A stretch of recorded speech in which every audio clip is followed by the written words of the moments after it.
Salutare toată lumea și bine v-am găsit la un nou episod din seria noastră de GTA 3.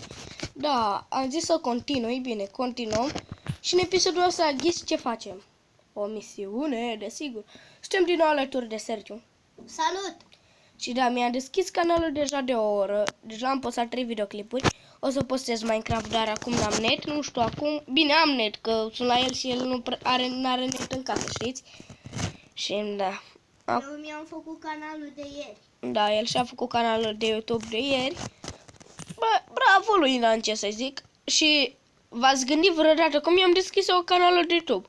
Da, m-am uitat la el, mi-a zis, bă, mi-am deschis un canal de YouTube. Și am zis, bravo, mă, ce să fac?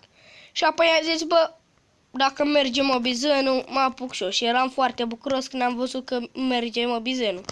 Nu fac pe J, îl fac pe L. Fiindcă J este ca să prinde hoțul. Am mai încercat odată și n-a mers. Bine, n-am putut eu, că m-a omorât handicapatul ăla. Scuzați limbajul. Vedem acum la L ce este. Și Sergiu tot la misiunile astea a ajuns. Nu vreau să vorbesc prea mult. Bine, o să vorbesc în episodul ăsta foarte mult. Nu știu de ce. Și da, vreau să vedem dacă strânge la episodul ăsta un like. Va apărea al doilea episod. Așa. El se enervează fiindcă, nu știu, ai filmat GTA 3, nu? Da, am filmat GTA 3 și l-am pus și nu mai se încarcă repede, că înainte mi se încărca foarte repede. Îi se încărca foarte repede, nu știu ce are, o fi de la net, nu prinde net și de-astea. Da, de la NES, că atunci când mi se încărca repede aveam 2 liniuțe, dar acum am doar o liniuță. Bun, hai să vedem acum ce putem face. Nu.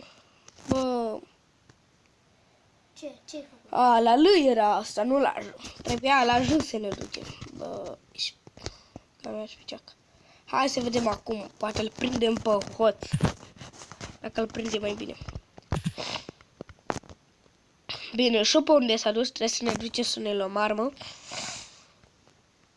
Știți că am încercat și în episodul trecut, mi se pare, da, trecut. Parcă aici, nu? Da, uite. Da. Ce facem acum? Trebuie să ne luăm noi. Vreau de asta. Fără asta vreau. Pe ce apăs? Nu știu. Bă, pe ce apăs? Nu știu.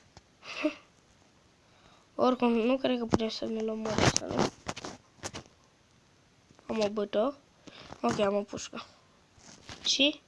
O oră e mult? Da. O pușcă, ok.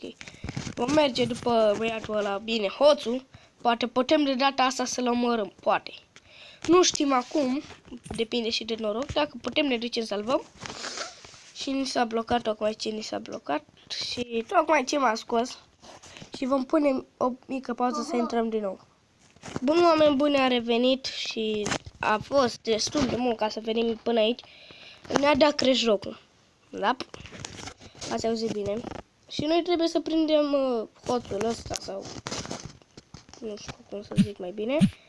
Și ne-a reparat și mașina bine. Era tot mașina aia, dar ce să faci? Ce se aude, mă? Tuf. De la mine. Hai de mă, mașina. Hai că iau ăsta. Nu știu cum se numește. Credeam că nu e nimeni, mă mira mea. Bun, filmează 3 minute, ceea ce e foarte bine. Hai să vedem acum. Poate facem misiunea asta. Și o să pun în titlu prinde hoțul. Ok, bă, dă-te, bă, te rog eu. Ok, ai intrat aici. Peace. So go back shop. Ok, am luat-o noi. Da.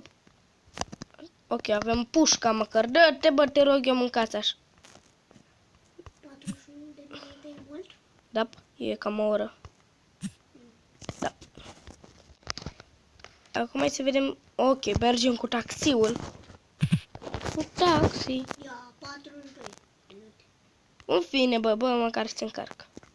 Hai să vedem acum. Hai să prindem hoțul, poate de data asta îl prindem. Dacă îl prindem, pun. Prindem hoțul? Și pun semnul întrebării, nu știu. Leleleu, filmez de 5 minute. Nu știu acum.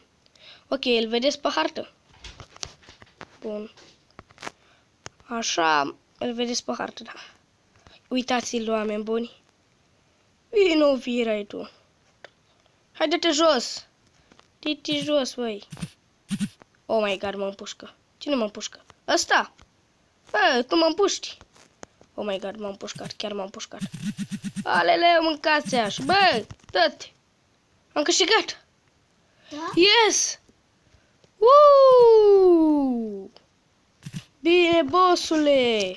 Ce faci? Uuu! Uita, ce e asta? The piston wins. To stocat. Ok, deci nu am înțeles ce era aia. Să nu zici că mă scoate iară. Bă! Iar? Înnebunesc. În sfârșit am refăcut misiunea. Da. M-a scos, nu știu din ce cauză, dar în sfârșit am refăcut misiunea. Ceea ce e foarte bine, băgăm BMW-ul ăsta la Sentinel, dracu, nu știu, apuc și să jur la ce nervi am avut, cât am stat. Iarăși deja vin ăștia să mă împuște, nu știu de ce. O băgăm la garaj și vom încheia episodul, că am filmat deja 6 minute, da. Aleleu, mamă, e cineva în spatele meu, atât îmi trebuie. Aleleu. Ia, hai să vedem. Opa, opa. Hai să băgăm la garaj frumos, elegant. Bine, o băgăm cu spatele? Da. Și voi băga în titlu. Am prins hoțul. Wow. Goddammit, nu m-aș fi așteptat. Bă, în episodul ăsta am făcut ceva, nu?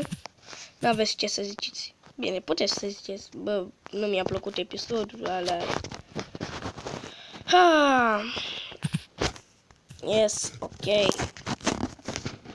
Bun, și cam atât cu acest episod, oameni buni. Sper că v-a plăcut. Dacă v-a plăcut, nu ezitați să apăsați acel butonaj like sau să vă abonați. Cu voi a fost Robert, #CopperGamer și ne vom vedea data viitoare. Și bine și alături de Sergiu. Deci v-am pupat. Pa, pa!